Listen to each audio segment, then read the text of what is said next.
Welcome to this edition of Brews and Crews. I am your host, Chris Jacobson, and today we are in the presence of royalty with Morgan Mohler, who was Miss Southern Minnesota this past year, and she is going to talk about, well, hopefully a lot of fun things that have happened with her in the last year. But I actually just met you, 3 weeks ago. Yeah, because Steamboat Days. Yeah, I drove you through the parade. And the fun thing is, you have requested, and I love this, we have Coca-Cola Slushies from McDonald's today, and we are going to enjoy a treat, I guess. So, It's truly a classic. I have to tell you, these are my favorite drink because I actually can't burp. So anything with bubbles, it just doesn't work for me. sure. So I love having the frozen version because it just works for me. So this is the closest you can get to McDonald's Coke? See, I can have it, but it just doesn't work as well. So this is my go-to drink. Well, there's something about Coca-Cola from McDonald's that tastes way different than a Coca-Cola from a can bottle. For sure. So anyways, cheers. Oh, cheers. And I haven't had one of these in years, so I can't wait. Oh, that's rich. It's Holy good. smokes. It's good. I love it. I forgot about just how good these things are. Yeah. And now it's a hot day, so this is perfect because it's 83 degrees out right now or something. I'm just sitting here sweating. So Well, you're welcome. Thanks. This is a great idea. And, you know, some people, like I was telling you just before we started rolling, some people got the connotation that this is only about beer and only about cars, but I had a lady come on with water. We had Fred Benning on with Mountain Dew. And now we have Coca-Cola Slushies from McDonald's. Variety. Yeah, and we got the big ones too. So hopefully this will last us the whole time. I'm sure will. So how have things been going since I last saw you, which was during the parade of Steamboat Days? Yeah, so that was the day that I actually checked into Miss Minnesota 2024. So that day was absolutely bonkers. We had Miss America there in the morning. We got to ride in your new Viper. And then I went up to Treasure Island in Welsh, Minnesota, and just kind of started off the week, and it was a great time. I mean, honestly, every time you compete in a competition like this, it's different. Sure. It's a group of women who are so talented, so passionate about their service initiative, and then you're also bringing all the skills that you've worked on for months, if not years. And so going into the week, I was just really grateful to be able to have the opportunity in the first place, because this is something that didn't happen overnight. Like you can see there's 2 crowns here if you're watching the video. And there was a point in my life where I didn't even think I was going to get one. I actually started in about 2019. Then, of course, we had the pandemic, so I kind of had to put this dream on hold. But then once the competition started again, it actually took me 8 tries before I won one of these titles. And I really talk about resiliency in that mission because that's what it was. It was pure resilience to get me to that point, because when you're competing, they actually don't give you any feedback. Okay. And feedback is like the most important thing you can do to improve yourself. Every time that you went to a class or got a grade, you were told what you could do better. Okay. But that wasn't the case for these pageants. And so I would go do my best. I would kind of have an idea of what I needed to do, but I was also a novice at the time. So I kind of had to figure out on my own, you know, what can I do better? And I got to a point where I was wearing clothes that weren't my style. I was trying different songs I was singing at the time that I didn't even resonate with. And I was just trying to fulfill this role that I thought I needed to be in order to win a title. And then, of course, once I figured out that I just needed to be myself, I won. And then I went to Miss Minnesota. I made a whole bunch of changes. I figured out what I wanted to do in the organization. I placed in the top 12 that year. And then the next local I did, I ended up winning. So that's where the second crown comes in. And then I went to Miss Minnesota in June, and I placed in the top 10 again. So It's been a great journey. It's been a lot of self-reflection and really just learning how to be the best version of myself. Sure. Now, for those who are watching, you'll see the Vipers in the background. That is the car that I took her through. If you were watching the parade at Steamboat Days, that was the one that you went through on. So for those who are wondering, who was she in the parade? If you were watching, those who are local, she was on the back of the Viper. And so that's maybe one way you'll know who it was, because there was other royalty going through as well. So now you just basically give us a summary of all the things you're doing or have done. Let's just go back to the start. Where are you from originally? I'm actually from the Eau Claire, Wisconsin area. If you've if you're familiar with the area, it's called Mondovi, Wisconsin. Okay. And so that was just a small town of maybe 3,000 people. I know where that's at, though. My graduating class was like 80 people. And so small town mentality, I've always loved it. And that, of course, took me to Viterbo University in La Crosse. That's where I got my bachelor's degree in biochemistry. And then I jumped the river. I met a boy, so I came over to Minnesota, and I've honestly loved it here ever since. And I, of course, got involved with the Miss America opportunity in that way to really get involved with other people. You know, I moved away from home in my campus, so I wanted to have a girl gang of my own. Sure. And so I pursued that, and now I work at Mayo Clinic. So how did you, how long have you been across the river now so far? How long have you been a resident, I assume, over here? I graduated college in the winter of 2021, but I actually moved here a few semesters before that. But of course, I was in school, so I was kind of moving back and forth a whole lot. So then I became a permanent resident, I guess, in 2022. Okay. So now, if you originally grew up in Wisconsin, are you able to, I guess you are able to compete in Minnesota pageants. Is that because you're a resident here, or could you just have competed anywhere you wanted to? Yeah, I actually jumped the river when I first started. So I started in La Crosse because I was going to school and I still had a Wisconsin license at that point. So I was technically living and going to school in Wisconsin, so that's how I qualified there. I was actually living in Minnesota. That was like my permanent residence, but it didn't reflect on my license. Okay. So I ended up competing that fall in La Crosse and on Alaska. And the next weekend I went to the Winona competition because I was kind of playing both boundaries in that rule. And then I just decided that I much preferred the Minnesota side of things. Every organization within the Miss America opportunity has their own kind of brand, and I would say the Miss Wisconsin organization is more business and marketing and sponsors and that kind of thing from my short experience. But then Minnesota is more on the service side, and that's really what brought me into the organization in the first place. So I really grasped onto that. I love the community of Winona program at the time, and so they really picked me up from the ground and showed me what the organization is about. What do you mean by when you talk about there's a little differences when Minnesota's more on the service side? What does that mean, I guess? I would say it just comes from the directors of the program and what they are looking for in their title holders and represent as a whole. Just like businesses have different qualities about them, and that's why you choose to, bank or do real estate or whatever. Okay, I see what you're saying then. So you enjoy the Minnesota aspect things of the pageantry, and how did you fall in love with this? Did you watch it as a young kid and say, "Ooh, this looks interesting"? Because you say you come from a small town, and not a whole lot of small town people are like, "Yep, I want to be the center of attention." Because you gotta want that. I feel you gotta want to be the center of attention and also be okay with that. So how did that love, I guess, come of deciding, "Hey, I want to try this"? Yeah, that's a good question. Because I was definitely more of the shy kid when Really? I was in school. But I didn't really have a whole lot of opportunity to, be the center of attention. I didn't need that at the time. I don't need it. But anyway, I would say, growing up, there was always Miss America on the TV every year. And we would definitely watch that in the Miss USA competition. But it seemed like it was something on TV. It wasn't something hands-on that you could grasp, especially being in a small town where we didn't have a title holder that went to Miss Wisconsin. But we did have the small community title, Miss Mondovi, that didn't advance, but she was still a title holder in our community that went to a bunch of different parades. She was kind of around. And so I actually did that competition when I was in high school. I didn't win anything. I kind of thought it was all bogus at the time because I didn't win. And I was kind of bitter about it. So I went to college and I'm like, pageant's not for me. I'm not that kind of material girl. And so I played softball at Viterbo. I was in my degree. My family went through a whole bunch of circumstances, 3 family deaths. I had a concussion. I mean, just all the things to pound me down into the ground happened.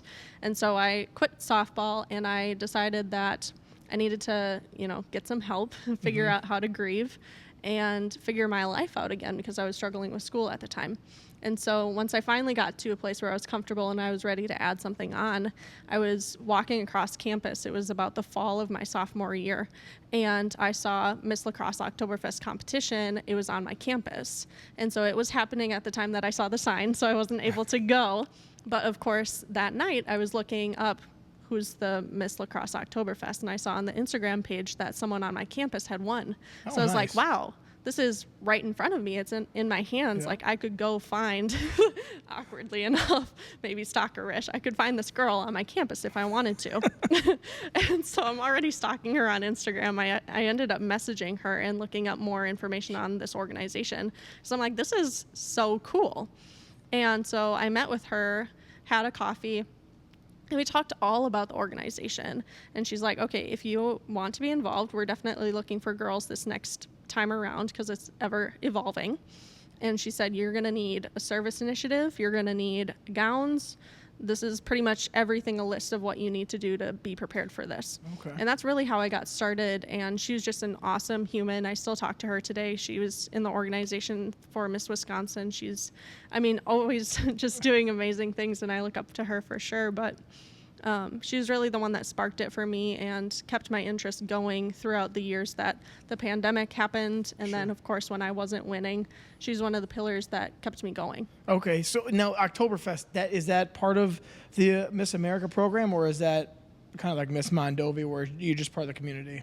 So that one does go to Miss Wisconsin. It's kind of a dual system where it's lacrosse / Oktoberfest. Okay. So she's one of the only ones in the area that's affiliated with a festival and the Miss Wisconsin organization. So I talked to Emma, the current title holder, and she had done like 100 appearances with Oktoberfest.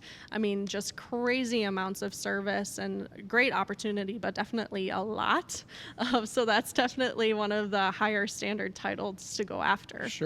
Okay, so that's part of the Miss Wisconsin, and then you decided, hey, I want to try this, and then did you try it? Yeah, so I did sign up for the Lacrosse Oktoberfest, and of course, a week before the competition, I ended up getting COVID. So, again, one of those circumstances where I'm finally picking myself up and putting myself out there, and I get knocked down again. And so I wasn't able to compete at that competition. I was going to throw in the hat again on pageants and say, this isn't for me. Like, if they're not willing to support that situation, then how are they going to support me as a title holder was kind of my vision on it. And so I had kind of given up, and then I was contacted by the director of the Unalaska program looking for girls, and I told her, I'm like, if this is what the program is about, this is my experience, then I don't want to be in it. Okay. And she had a 2-hour phone call conversation with me saying, absolutely not, this shouldn't have happened, and we're going to get you out of that, and rest assured that I will support you no matter what. And I'm really glad that she had that conversation with me because she was right. This organization is everything that I dreamed of it to be. That one circumstance was isolated. It was something new that no one knew how to handle. Now looking back at it, and it wasn't handled in the best of way, but I'm not innocent either. And so I'm just really glad that I was able to turn it around and find something good. All right. So then did you try for Miss Unalaska then? Yeah, I did. And I walked out of the interview crying. How come? It was like the most intense thing that I had ever done in my life. I even remember standing in this room. It was held at a golf course, and so like the interview room was surrounded with glass. It was a beautiful room, and there were 5 judges, and I remember one of them at the end was a blonde. The one at the other end was a brunette that I found out later was a director in Minnesota that I would compete for. Okay. And that blonde at the end, she straight up asked me, "Are you a feminist?" Oh, rough question, huh? What do you say to that? And so I literally blanked. I was like, yes. Like asking her if I was. And it was the scariest moment of my life, I think. So did you give an explanation or just, yep? I think I said something to the effect of, I love women. And then I was like, oh, that sounds funny. This is how you learn, huh? And learn this way. Yeah. And that stuck with me. So we have a better answer to, are you a feminist now? And we're prepared for those things. Okay. And so I actually, funny enough, I saw her 2 years later, she judged one of the competitions in Minnesota, and we had a conversation, and I told her that story, and she thought it was the funniest thing ever. She said, "I'm so sorry." Oh, she was the one that asked the question, huh? Yeah, Oh, and man. I saw her again later. Yeah. So you said you had what, 8 failures before? Mm-hmm. Okay, so Yeah. are the ones that we're talking about, I assume, were all the ones, the Mondovi, Oktoberfest on Alaska, all the way up until just recently. St. Croix Valley, yeah. Okay, so you finally get the crown for Miss Southern Minnesota. Is that correct? Is that So my first one was St. Croix Valley. okay? St. Croix Valley. Yeah. What year was that one in? That was 2023. Okay, and where is St. Croix Valley? I guess. So that's more of a regional titles. Okay. So some of them are like lacrosse, where it's a city, but a lot of them in Minnesota are actually regions. Sure. So this valley competition has River Valley, St. Croix Valley. They had a Mississippi Valley and a Minnesota Valley. So they're just kind of names that go with a region. So this one was around the cities. There is actually a St. Croix Trail that goes about 100 miles, and I thought it was really unique and funny, ironic, if you will, that I got that title because it's the 100 miles that is spanned between Minnesota and Wisconsin. Okay. So that was like very indicative of my story coming from Wisconsin over to Minnesota. Yeah. And now, was that one that also is part of the Miss America pageant? The Miss, was it St. Croix Valley, you said? Yep, both of these are. Now, leading up to that, you said 8 failures prior to that. Yeah. So what made you keep going forward? Like, I'm going to keep going. And because a lot of people might say 2, 3, I'm done. Yeah. That's it. How did you just keep pushing on? I think it was a mixture of spite and people telling me that I was almost there, and just the pure want and the pageant bug that you get when you are competing, because you're just that one step closer. It's just like sales. You're one no closer to your yes. And so I had some sales experience, and I was like, this is an experience that's really helping me grow as a person. It's not negative in any way, except for like, no one wants to lose. It's a sucky feeling. Right, yes. But eventually that win is going to be worth it all. And I'm really glad that I continued, because that's true. It was truly worth it all. And that validation is exactly what I needed to know my place. So if you can remember, which I'm sure you have, what were all the 8 leading up to it that you did not make it? What were those ones? I mean, it seems like we touched on a few of them. Yeah, it was pretty much all around Minnesota that I went to. So I did lacrosse on Alaska, Winona. I did the Valley competition. Then there was a chain of lakes up in the cities. Okay. There's a Coon Rapids. And then I did, that's 6. 2 more would be Winona again. I think I did Winona 2 or 3 times, actually, because they had moved it one year. And then I did the Valley again for the second time I returned, and then I won that one. Okay. Now, can you go and just compete in any of them that you want to, as long as you're a resident in Minnesota? Yeah, if they're an open competition, there's open and closed. Closed are the ones that you have to be in the city or a particular region. But the open ones are completely open to that state. So you have to either live, work, or go to school in that state. Okay, very good. Now, there's always this quote I remember seeing a couple of times, and this kind of goes with your 8 losses before you got your first one. It always says, a winner is just a loser that failed until they were successful or something, or it's just a failure until they until they made it. So but I like that you actually just kept going. You say, I'm going to make it. Maybe it was in spite. Doesn't matter. You're like, I'm going to prove these people wrong. That's enough. Okay, so then you went to you went St. Croix Valley and then Miss Southern Minnesota. Is there a difference between the two? Meaning, like, you won both of them. What was the differences, I guess, of those two? The difference is the program that I'm a part of. So I have a different director between the two. But really, the title itself, you can see that the crowns are exactly the same, because your status, I would say, is the same. So you're a local title holder. The next level would be the state title holder, so Miss Minnesota. And then all those state title holders go to Miss America. And of course, only one person can win Miss America. And that's like the ultimate. So you can only be a state title holder once, whereas you can be local title holders for as long as you're within the age range. Okay. So when you were done with Miss St. Croix, Then was it the next year you did Miss Southern Minnesota? Okay. Yeah. So like you said, you can compete in other ones, and then you went and competed at Miss Minnesota just recently. I guess I don't know much about this, and this is why this is great that you're here, is now that you compete at Miss Minnesota, can you go and compete ever again by going back and winning one of these and then trying again? Yes, exactly. Can. So after St. Croix Valley, I went to Miss Minnesota, and then I gave up my title to the next person. I was the one crowning this time. And then I thought I was going to be done. And then it was a few months later that I decided that, I've built all these skills. I've put so much effort into this organization. I'm just not done yet. And that's kind of where I'm at right now. Like, I'm just not done yet, and that's okay. And so I decided to sign up for the Southern Minnesota competition, and I went in there honestly being really nervous because I felt like I was kind of at the first step again where I had to get back into this local season. Nothing is a guarantee. You're at the same level as everyone else. You just have a little bit more experience. So I did feel like I had an edge, but again, nothing's guaranteed. These are pageants. They're subjective. It's literally the opinion of others that will get you this crown or this sash or this title. And so I went in there and I was like, I have to do this. Like, I made top 12, and this is the next local that I'm doing. I don't want to walk away with nothing. Sure. So I poured as much as I could into it. I felt nervous, but I didn't show it. And I was really happy and blown away when my name was called, because there was a time where I wanted my name to be called, but then it wasn't. And I didn't want to feel that feeling again. Sure. Where was Miss Southern held at?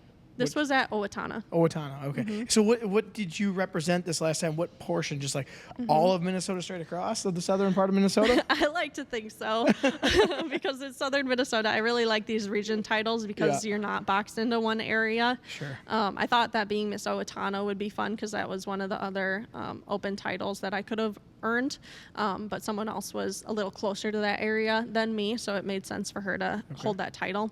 But now that I have spent this time being Miss Southern Minnesota, I've had opportunities to be a part of Steamboat Days and ride in that parade. And then also being able to work with different organizations in Rochester, Big Brothers Big Sisters of Owatonna, well, technically Southern Minnesota, but they're located in Owatonna. And so I've been able to do a lot more with this open region title than I would have been able to if I was locked into one city. Okay. And now when it comes to these competitions, what are the categories that you are competing in? Because I have a faint memory when I was younger going to Miss Winona. My buddy and I, we would always go. And my dad was one of the auditors. My mom and dad were the auditors, and then 2 years he was the MC. So we'd go there and watch it because I was in middle school, so I couldn't go anywhere else. And I thought it was really cool. And I just vaguely remember, it seemed like there was an interview portion, swimsuit portion, evening ground portion, and a talent. And I think those were the four that there was. Now I don't know, has it changed? I'm assuming since 2000, I think was the last time I was watching one. Yeah, just a little bit. So they got rid of the swimsuit, which is like the biggest change, I would say, and they've now reintroduced it as a fitness wear. So instead of wearing the swimsuit, we're doing active wear, so it's more of like a sports bra or tank top, and then the like biker shorts or leggings or a skirt, whatever is from the Rebel Athletics, because we actually have a sponsor for that. We still have to buy it, but it's sponsored. Whatever. That's a soapbox. Heck of a sponsorship. But we have that. So interview is 30%. That's obviously the biggest portion. The most important, you have to be articulate and know your message. There's onstage question. That's kind of an audience's glimpse into what your interview would be. So we don't know the question when we're up on stage. We're getting it at the same time as everyone else, and we just answer it on a whim. We have like 30 seconds to give an answer. So that's 10%. So we're added up to 40. And the rest of the 20s are fitness, evening gown, and talent. All right. So which one do you think is your strongest suit? Ooh, that's a great question. I honestly love onstage question. And unfortunately, that's only 10% of the score. Yes. But onstage question, I used to be really afraid of it. And when I was at the competition in Unalaska, I was just about to go on stage, and one of the directors came back on stage. She grabbed me by the shoulders so I couldn't move forward, and she goes, "You know the answer to your question." and she was acting, and I don't know if she was acting or if she actually knew my question, but her just saying that gave me all the confidence in the world. And so before I go on stage and before I answer my question, I just tell myself I know the answer. Because most of the time it's about something that I've created, my service initiative, or it's something that I've studied before, or I can, wing it and play it off. Like I have enough experience where I know that I'm going to do well with it. So just walking in with that mindset of I know what I'm doing. There's nothing that could confuse me or like really jumble me up on the stage is just it's a different type of feeling, and it's a lot of fun for me. But I think talent is super fun too, because I do a science demonstration. Okay, that was going to be my next question, is what was your talent? And I did see on your Instagram where I think when you were competing in Miss Minnesota, it was a science of some sort, and I didn't see exactly what it was specifically. Do you want to touch on that? Yeah, I love my talent because I'm the only one that does a science demonstration, so it's really unique. My career is science, is research. I'm not in the lab, but I do work with patients. I'm a coordinator for Mayo Clinic, and so I kind of tie that into my talent as a piece of who I am.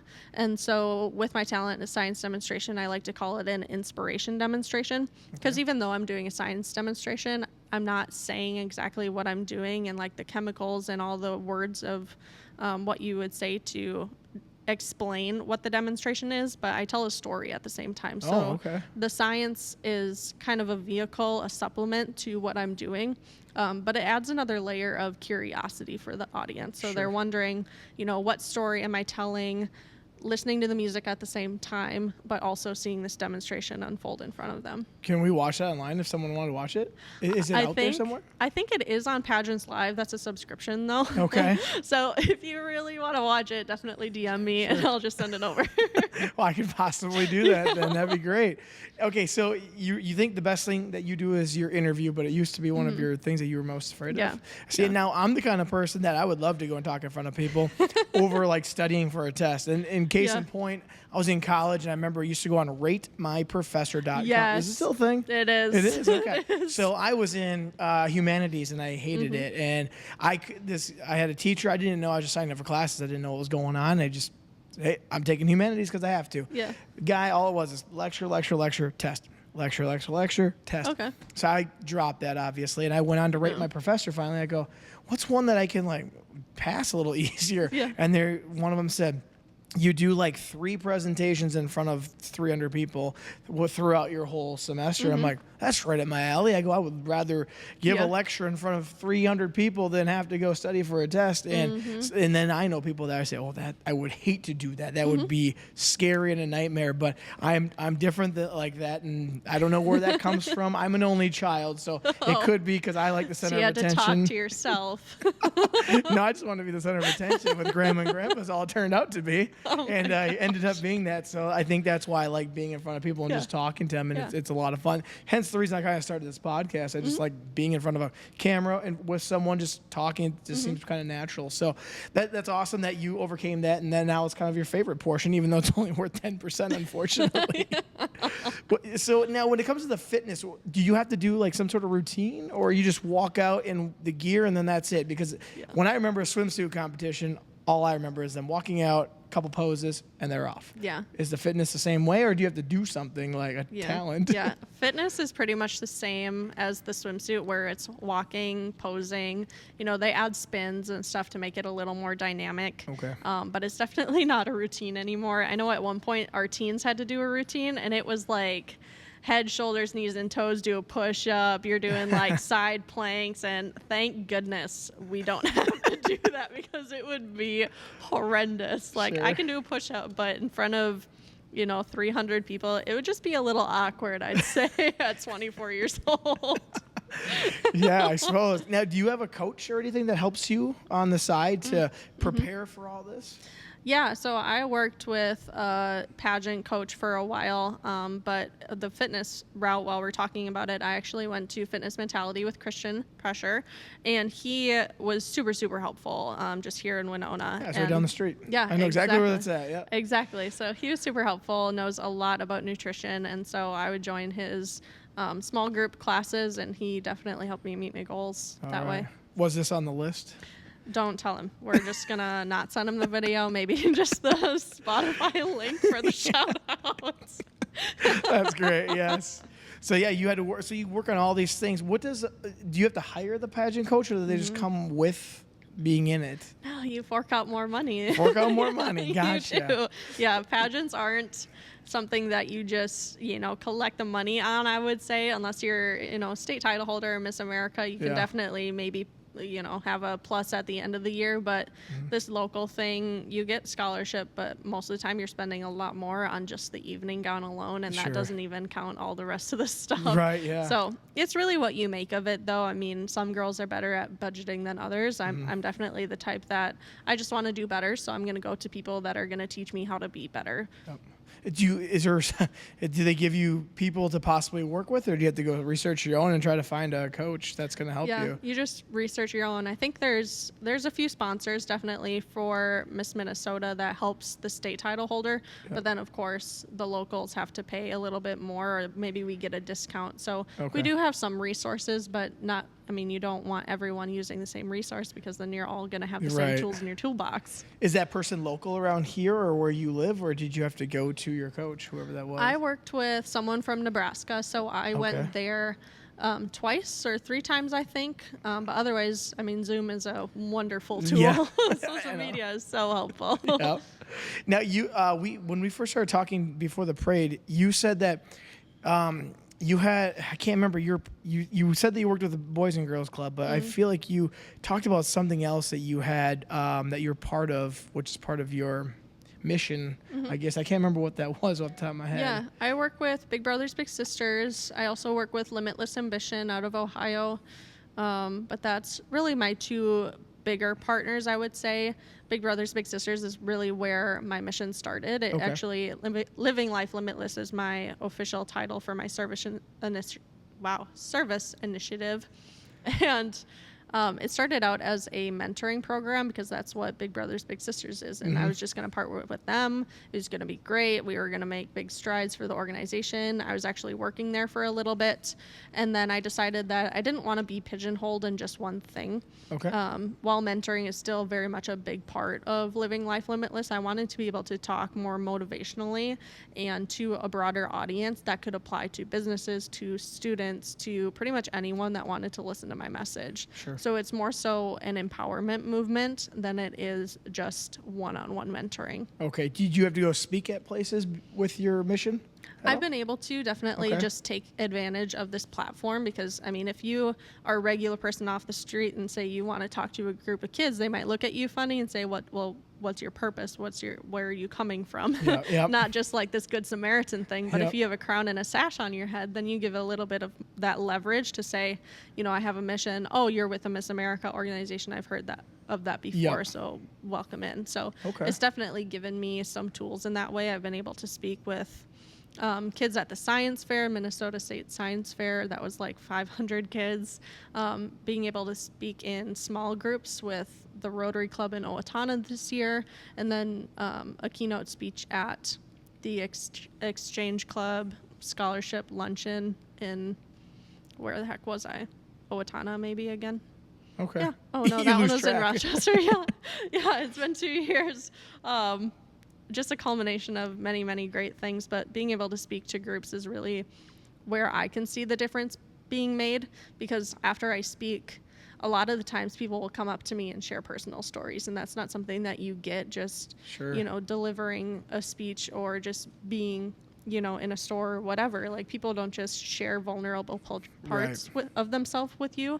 So being able to initiate that is really special. Okay. Now, how many, in just the past year, how many appearances do you think you had to make or have made?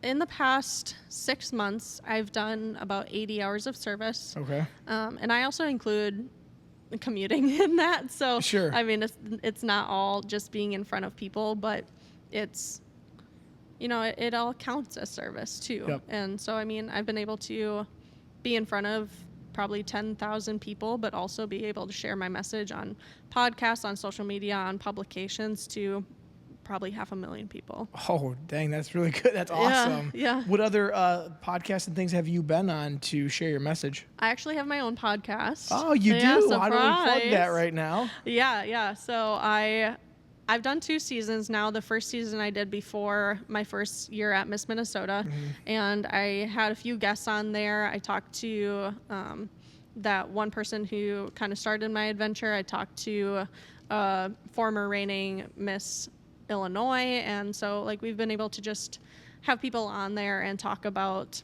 their experiences, whether that be in life or in pageantry. Sure. And just kind of get the message out there that people go through things, but they don't have to live in those things for the rest of their lives. They can, find a different way. They can choose a different path. And so that's really what I wanted my podcast to share.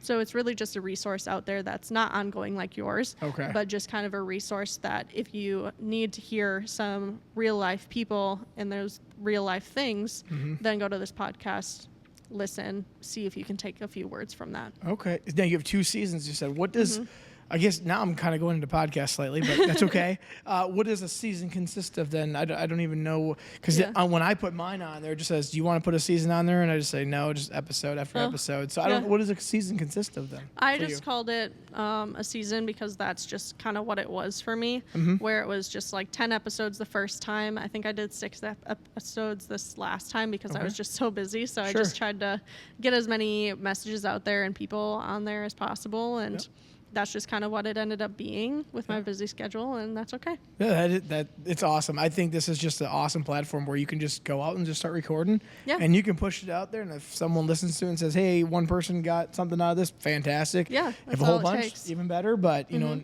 I love doing this. So, kind of went off topic there for a little bit, but that's okay. So you got what's the podcast called? Oh boy, How to Live Your Limitless Life or something like that. I don't even remember. Where can people find it if they wanted to listen? It's on Spotify. On Spotify. Any other ones like Apple or anything like that? No, I think I just streamed it onto Spotify, and that was the easiest. It is. Well, I go on to rss.com and then I can put it out to all of them. But I did find that Spotify is actually the one that most people listen to because it's just an app. So it seems like Spotify is your best avenue of doing that if you're going to put one out there. And then second for me is always Apple Podcasts. So there's a little insight for those you. Are good too. So okay, so now we move on from you just a couple weeks ago competed in Miss America. You go from a smaller local type to now it's competing for the title of Miss Minnesota.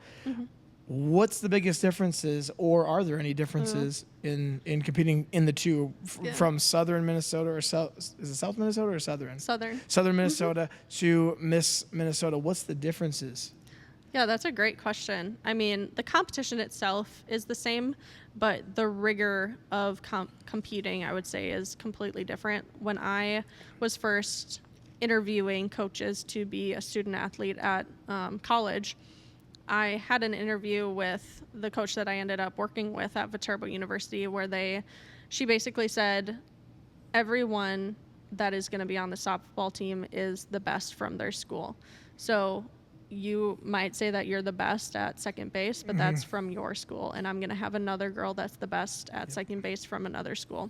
And we're all going to put you on a team. So you're all the best of the best, which makes you equal. And that's pretty much what it is at this point, where we all have been selected at our local competitions and brought to the state competition. So we're all the best from our locals being put in this situation to, show our best qualities. And again, pageants are subjective. So you have to realize that you can be your best if you, and this is the analogy that they like to use, you could be the best peach there is. But if they want an apple, they're going to choose an apple. It doesn't matter that you are the best peach, the most peachiest peach ever has. But, you could be that, but they're still going to want an apple, and that's not your fault. So how many girls were there this time? 19. Does it change every year, or is it always 19? It changes every year. Last year there were 26, and we had 19 actually scheduled and numbered out, and then one person dropped. So technically there were 18 girls. But the seasons ebb and flow. It depends on who's the current title holder, how much work that they do to recruit for the next season. And we had a dip in local competitions too because of some of the regulations with the Miss America opportunity. They were having people directors sign contracts and fork out more money, and that's not what this organization is supposed to be for. It's supposed to be for scholarship and giving to women instead of asking for more. So a few of them dropped out for those reasons, but otherwise we're kind of on an up climb. We're having some more directors come in, awarding more titles. So we'll see what happens this year. Yeah. So that was at Treasure Island then. Okay. My mom goes there quite a bit. She loves going up there. And how many was it? Obviously, it was probably in front of an audience, correct? Was it completely packed in there, or? Honestly, I couldn't even see. Couldn't even see. Spotlights were on. We worked with Pageants Live this year, which was an amazing experience. I've never worked with a production team that is so efficient and trustworthy at the same time. They were so dependable. If you asked them to do something, they would do it and they would remember for next time. And so with that, they had a beautiful stage. They had amazing lights, and I couldn't see anything but the stage. That might be okay, though, because it was okay. You're like, I'm not worried if anybody judges me, because there could be 0 people out there right now, or there could be thousands out there watching me, and I can't tell the difference. I could not tell the difference. I really didn't. And my mom afterwards was asking, "Oh, did you see this person in the?" Nope. Couldn't see anything. What I'm looking for? You think that's what I'm looking for? No, I want to win. Yeah, no kidding. I know, it's the same thing. Yeah, I used to, well, I kind of still do some professional wrestling stuff out there. And if you know what that is, it's like WWE style on the very local circuit. And people will be like, yeah, did you hear me say this? I'm like, I was pretty focused on what's going on what I'm supposed to be accomplishing here. So I understand. You're like, I'm not looking for people out there. I'm trying to focus on what the task at hand, and I'm trying to win right now. Right. So yeah, I understand that. Okay, so now when you went from Southern Minnesota to Miss America, did you do the same exact talent then? I didn't. I did the same experiment, but I did a completely different message. So when I had first done this science experiment, I talked about the progress that you can have to get to a goal. How when you start off, you know, you don't know exactly what you're doing, so it might not work the first time. So then my first beaker didn't do anything. The second time it was a slow movement, explosion, whatever you want to call it. Saying that, well, you can make progress while going for your goal, but you might not get exactly to where you want to go. But again, you've made progress, you've seen growth, so you keep going, and then you finally, you know, hit your goal, and this is this big explosion.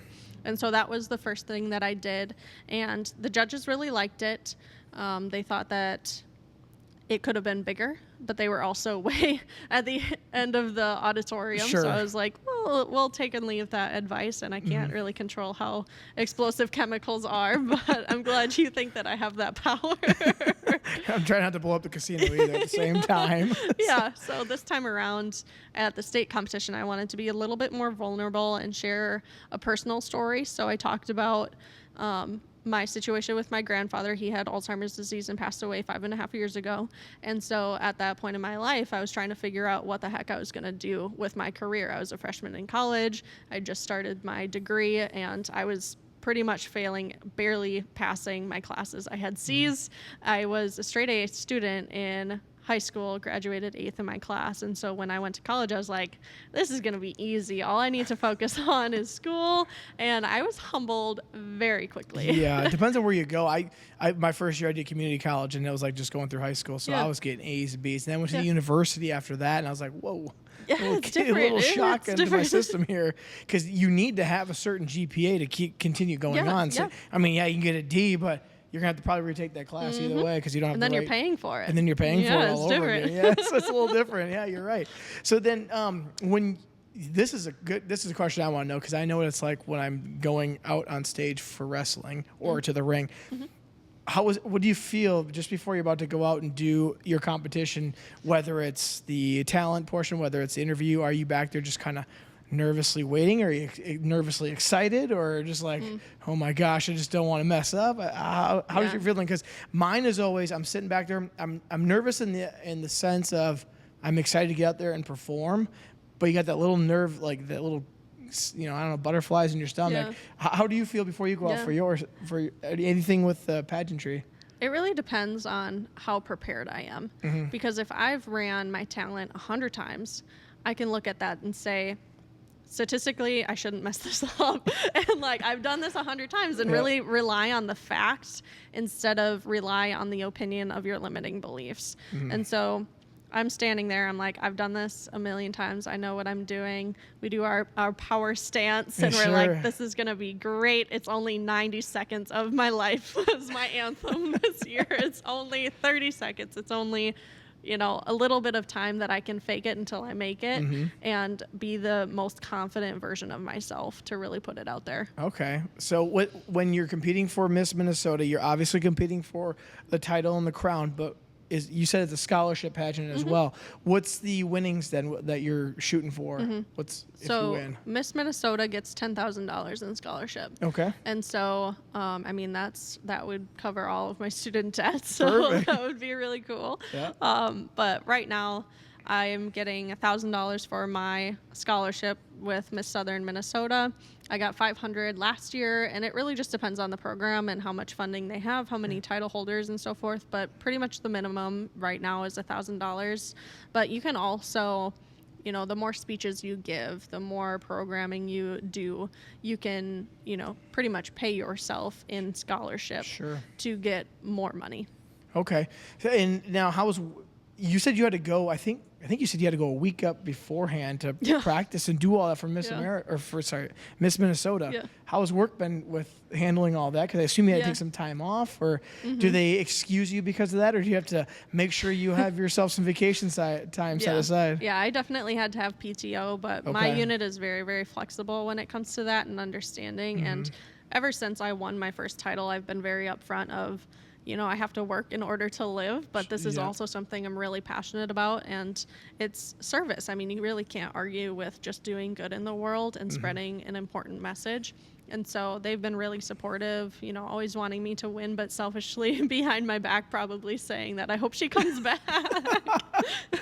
The people you work with, are they excited for you? Do they ask you like, hey, how are things going and all that? Yeah. They're definitely asking how things are going, if I'm going to do another one, and prepping, that kind of thing, asking to see videos afterwards. I think a few of them were actually watching the competition on the live stream because it was live streamed this year. So it's just cool to be surrounded by people who just love your love for things. Yeah, that's always helpful too. And someone's actually has your back on something like that. They're like, I want you to win, because there's a lot of people that are probably also thinking the total opposite.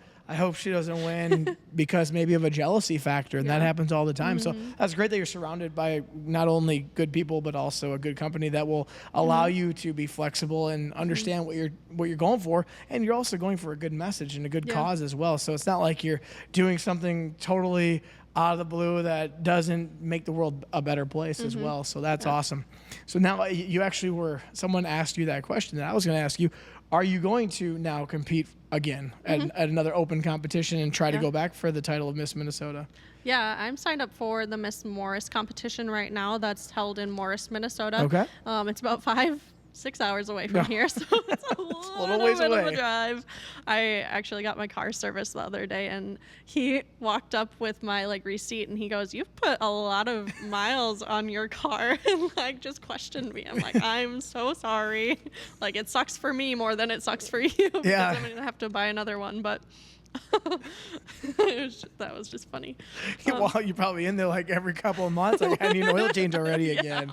Where are you going with all this? Me. Oh, it's Morgan again. Yeah. But then again, you have to drive for work too. So I know you said you're living in Rollinsford right now, and I have a buddy that travels to the same place as you as well. Yep. And I know that's a 45-minute at least one-way commute. Yes. So you are putting a lot of miles on. It's a lot of miles. It is. I'm very good at driving. I'm very efficient with driving, if that's what you can say.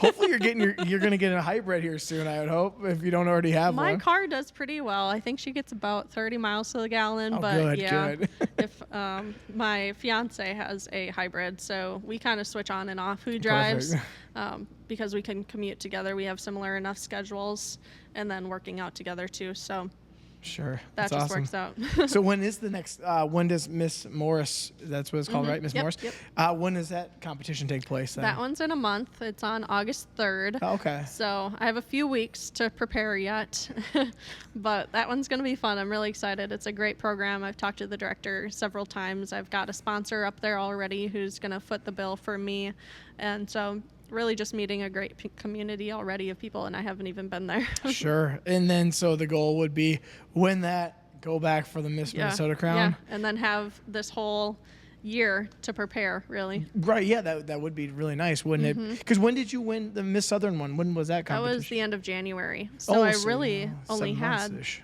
Yeah, I really only had 4 months to prepare for Miss Minnesota. And so, I mean, when I look back at my commitment the last year, I really only started preparing after I won my title, which honestly was not enough time for me to find my succinct messaging and then be good at the competition at the same time. So I definitely feel as though I presented my best self with what I gave myself to prepare with. Yeah, that's great. So this would give you plenty of more time to polish, and you've been there now, so you know what to expect. When you did, when you won the Miss St. Croix Valley, did you also compete for Miss Minnesota as well? Yep. So then this would be, if you could win this one, you'd be your third time. Third time. Okay. Well, I'm a veteran now. You're a veteran, and it sounds like you're pretty resilient as well. So you're just going to keep going until I think you get it. This is what I'm going for here. Yeah, right? I mean, maybe this is probably definitely my last year, just because we're looking at getting married in 2026. Sure. So that would be this cycle of local, and then if I won Miss Minnesota, I would have that year, and then that fall I would get married. But if I don't win Miss Minnesota, then we'll just shift and plan a wedding and focus on career and just do good without a crown. Yeah, that's awesome. Now, you brought some stuff with you, and I would love to see what you brought. You got crowns here. Yeah. And I think did you bring sashes and stuff? I do have sashes. Yeah, let's see some of that. So if you're watching on YouTube right now, she's going to grab out, and you can also see the crowns that she's won. That's 2 of them there. And then she's going to show us some of the other goodies that she's had. Yeah, so these are the sashes. They're So you get to keep those then? really, really nice. Yeah, you get to keep the crown, the sashes. That's all a part of your award. And that goes along with the scholarship too, is that you get the scholarship, you get the flowers that you earn, you get the crown, the sash. The crowns are like $300 a piece. These are probably $150. Oh, wow. And then you get typically a headshot package from a photographer with hair and makeup. So like that's a lot of money too. So like it's, when I say $1,000 in scholarship, I'm definitely appreciative because there's a lot more that goes into it. Right. And then of course the support and the time throughout the year from the community to support a title holder getting ready for the competition. So this is the sash. This is my St. Croix Valley sash. Awesome. They look really nice. Do you want to feel it? Sure. Like it's these are really heavy duty. nice material. Yeah. You know, the only sashes I ever see people wearing are the ones that says bride to be. So I assume you're going to have one of those probably during a bachelorette party. It only could be fitting for you.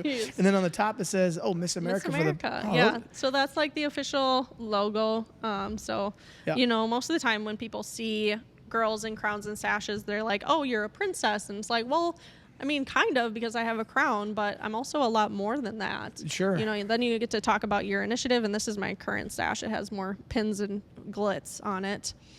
Very nice. Now, what did the pin signify anything, or just you could decorate it if you wanted to? This is the like official crown pin. Okay. And that's like how I always pin it to the shirt or whatever I'm wearing so that it doesn't, move on my body while I'm doing different things. This red dress is from the American Heart Association. That's one of the partners of the Miss America organization right now. And then this one I just got in Nashville when I was visiting from the Grand Ole Opry. It's an American flag, which is, kind of obvious. And then this is my pin, the life framework that I've created: learn, imagine, focus, and earn. Okay. And that's like the basic 4 steps to earning success in whatever you want to do. Sure. Well, those things are nice and heavy duty looking. It's really, really neat. I don't want to mess any of that up, so I'll put my drink over here. Put them out. Yeah, this is really cool. I've never had a princess on.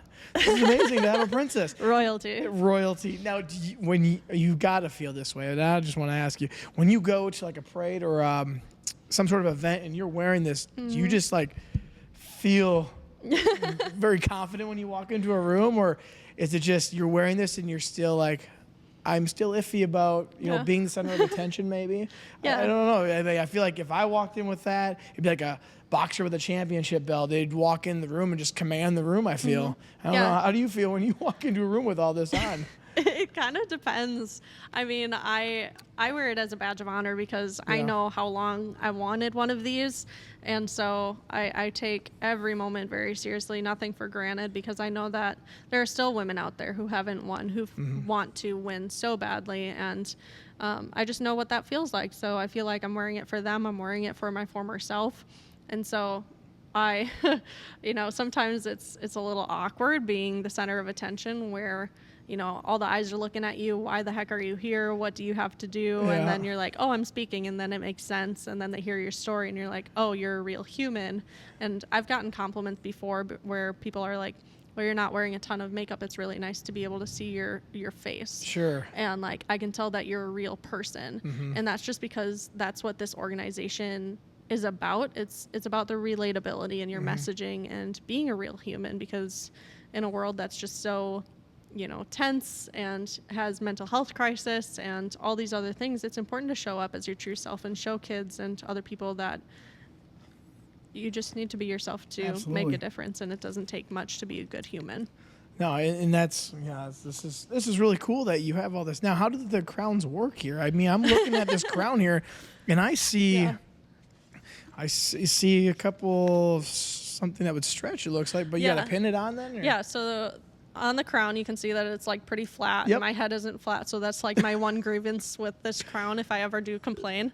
But you put it on and you just clip it with these barrettes. Okay. Onto your hair.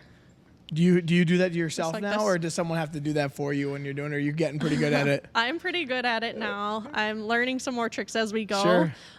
You have to like tease your hair up here. My hair is really soft, so these clips will just slip right through it. Sure. But if you tease your hair and then spray it down with a whole bunch of hairspray like you live in Alabama or something, then it stays pretty good.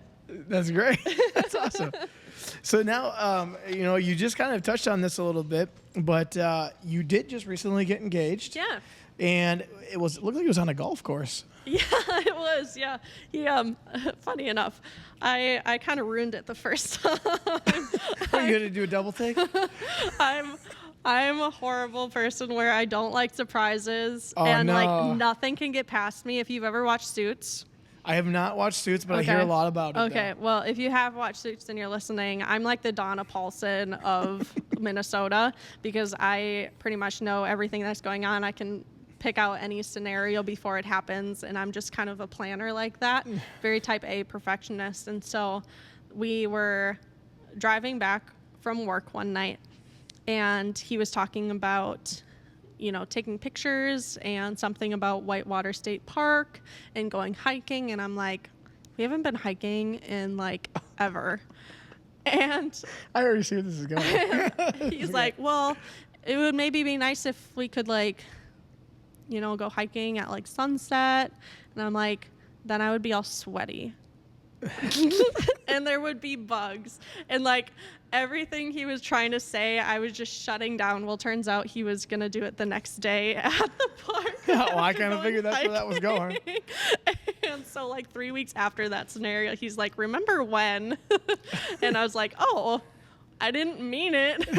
Like, it would have been a good idea, but I just wasn't following your train of thought, because we had gone hiking like one of the first dates that we had. So he was thinking like something really Recreate that, huh? Yeah, and I was not having it. I'm like, that would be sweaty. I would be in shorts and a t-shirt. Like, it just would not be cute. So he pivoted after my complaining, and he took us golfing. We have a membership at Westfield, so we went golfing, and I kind of had my spidey senses on again, because like I just do that. Was he wearing like a tuxedo and all? No, he wasn't. We're But he tuxedo was golfing. like, you should wear a skirt or a dress. And I'm like, I'm going to wear a t-shirt and shorts. And he's like, no, you shouldn't do that. So Oh, no. I was like, that's odd. And then he had also said that he booked a tea time like 4 days in advance. I'm like, you don't ever do that. You don't need to at Westfield. You don't need to do Not at that. Westfield. So, yeah, that was just a little odd. And then he went in person to do that, too, and I figured that out. So it was just a few things that I was like, that's a little out of the way, but I could see where it just kind of happened if he was, like, getting range tokens or something. Sure. But anyway. So those photos are from Westfield then? Yes. Gosh, I didn't even look at it. I thought it was somewhere out of town, to be honest with you, and I grew up golfing at Westfield. Yeah. So that's So he it was wasn't planning, huh? Yeah, he was planning, and he was kind of smart about it, too, though, because he was nervous, apparently, and so he told me when we first started golfing that he was going to try a new technique. So every time he biffed a shot, I was like, it's just his new technique. Like, he'll figure it out. Turns out he was, like, literally shaking for those first 3 holes that we golfed, and I hit par on 2 of those 3. And I was very impressed with myself. I was like, I'm having the best day ever. And He's nothing shanking is the even ball every which way. And you're par. This is great. I love this day. It was awesome. It was awesome. So then we got to the 4th hole, which is like a straightaway to tell the rest of the story. And so it's straight pretty much the whole way. And then once you get to the end of it, there's kind of a dip, and then the green is down there. But you can't quite see the top of the green until you get closer. Yep. So I coincidentally, not on purpose, hit the ball perfectly on the top of that little hill. So then I would have to chip it over onto the green. And so I still couldn't see what was on the green, but I could see the green. And so at Westfield, there's a ton of geese. And so the last time we were there were a ton of feathers on that green. So I was like, maybe it's just feathers. And so we were walking down next to each other, just pushing our carts. And I was like, something's on the green. And he just was pushing his cart with a straight face. He was not responding to me. And I looked over at him. I'm like, I'm talking to you. And so, yeah, he's like, maybe we should go look at what's up there. This is great. Yeah, this is just very us. But we walked up there, and he had his family place playing cards, these like humongous playing cards in a heart around the hole, and then had some rose petals down too. And it was all pinned down because it was so windy that day. And so we were walking up there, and I saw his mom poke out from behind a tree to take a video. And so I was like, okay, now I know what's happening. Now you know. And so it was kind of a waiting game that day. I was like, maybe he'll do it at the 1st hole, the 2nd hole, the 3rd hole. So by the time we got to the 4th hole, I was like, I'm just going to enjoy this and have a good time and not think about it too much. And then, of course, like 20 minutes later, he proposed. So it was super cute, and he That's great. every time we go golfing, we think about that now. So it's Well, if you'd done really the first fun. hole, he probably would have had a better round. Yeah, He wouldn't have shanked anymore. Like, okay, the nervousness is out of the way. Now I can just play. Well, funny enough, too, though, we were going to finish that hole and then keep playing. So his family started walking off, and then we went to putt, and we both overshot the hole so bad because we had so much adrenaline coursing through us. I was like, maybe we should just be done. So we didn't even finish the 9 holes. Oh, no. We just walked off. So his family went there and helped out. Did you see them there at all? Or? No, I didn't. And it's Nice. hilarious because we have pictures. The one lady that was supposed to be there, our neighbor Linda, she was the only one that was supposed to be there originally, just taking pictures. But then it was so windy that he asked his family to help pin down all the Sure. things because he didn't think Linda could do all of that and take pictures and make sure everything was fine. So they apparently got there after us. They knew that I was going to be looking around for their car. So they parked way far away because, again, they're just like planning around my suspicion. Like hiking. They really thought it out. And so with Westfield, there's that creek and like the train tracks and stuff right next to that 4th hole. So they apparently walked across that whole thing, figured out there was a creek, so they had to go further so then they could cross and then get back up to 4. And so like it was a whole thing. But Linda, she was so smart about it. She wore like all black so that she would be harder to see. And his brother wore a bright red t-shirt. It was so funny. Oh, It sounds like, well, it's a good story, it sounds like. It's a good story. It sounds like you're a pretty decent golfer. Because you said you shot par on the first couple holes. Yeah, and that's pretty not usual for me. So I wouldn't say I'm a great golfer, but we're learning. We're early on the adventure. Well, you know what's funny? I talk about golf here because actually you emailed my buddy Brett Hurley about about a golf tournament That's that we weren't able to compete in. Yeah. And I was telling him who I was taking through the parade. And he goes, I'm pretty sure she emailed us or me about us wanting or trying to play in a golf tournament that I think it was to the pageant, wasn't it?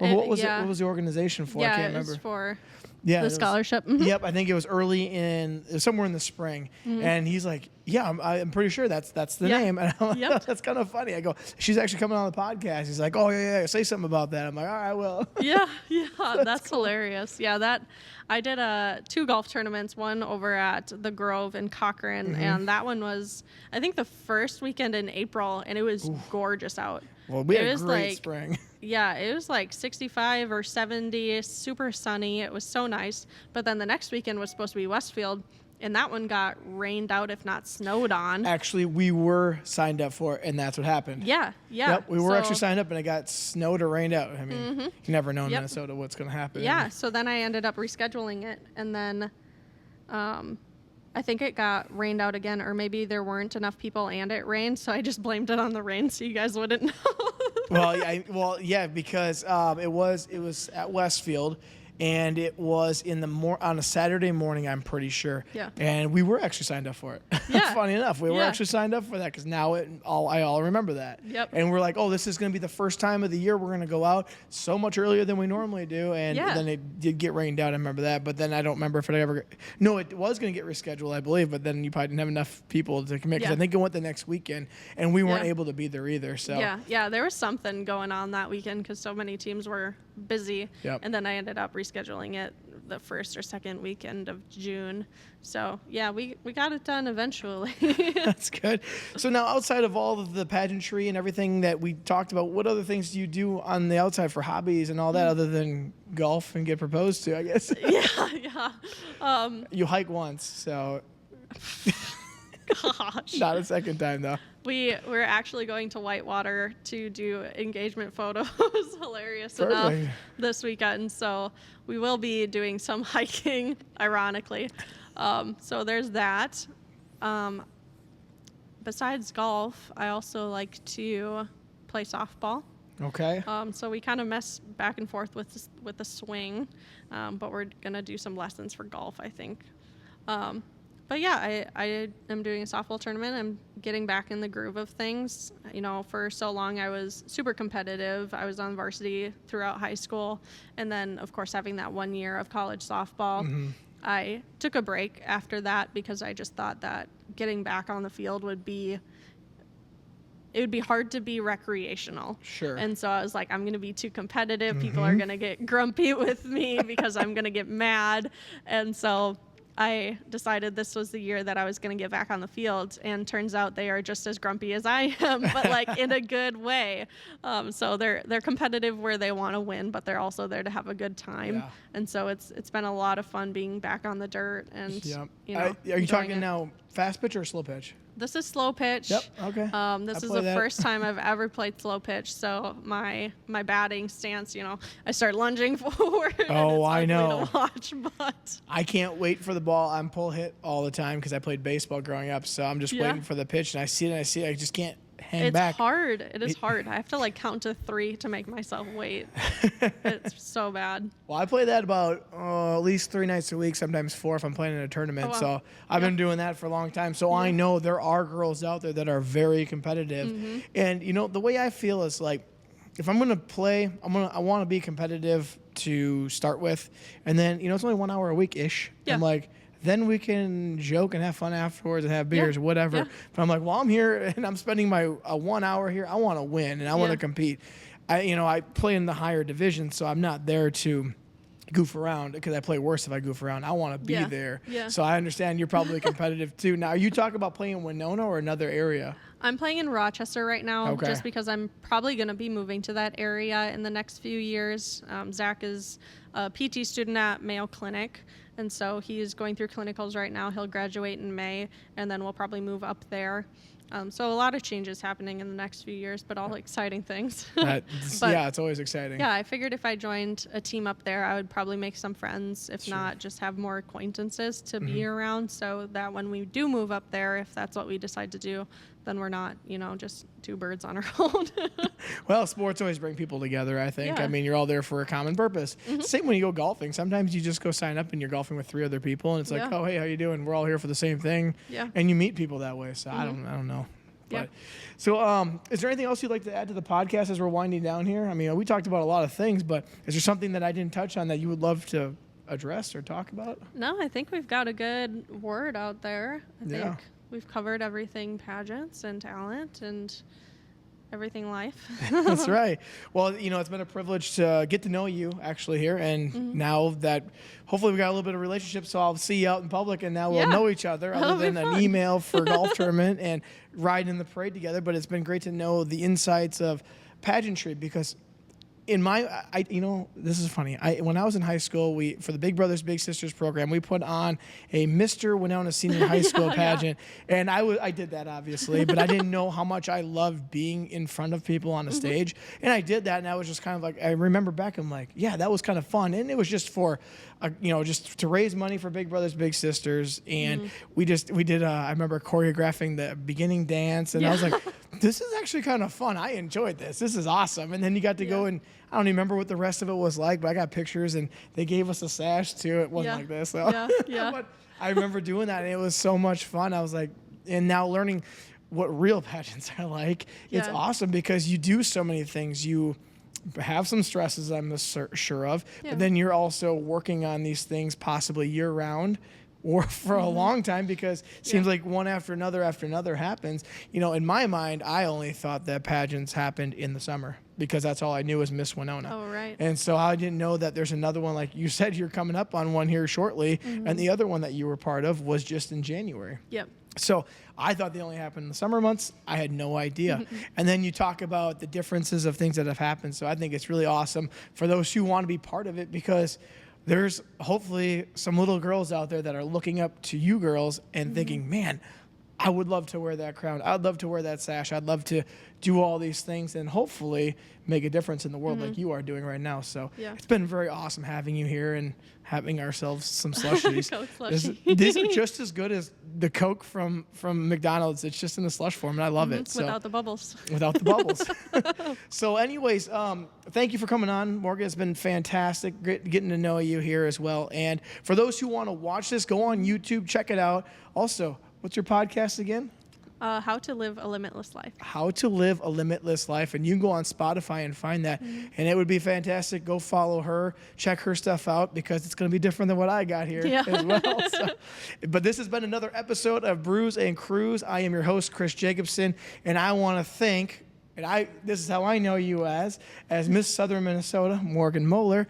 And you can check me out on YouTube, Spotify, Apple Podcasts, or any major platforms that have the audio. And I want to thank you one more time for coming on in. And this has been another episode of Brews and Cruise. Cheers.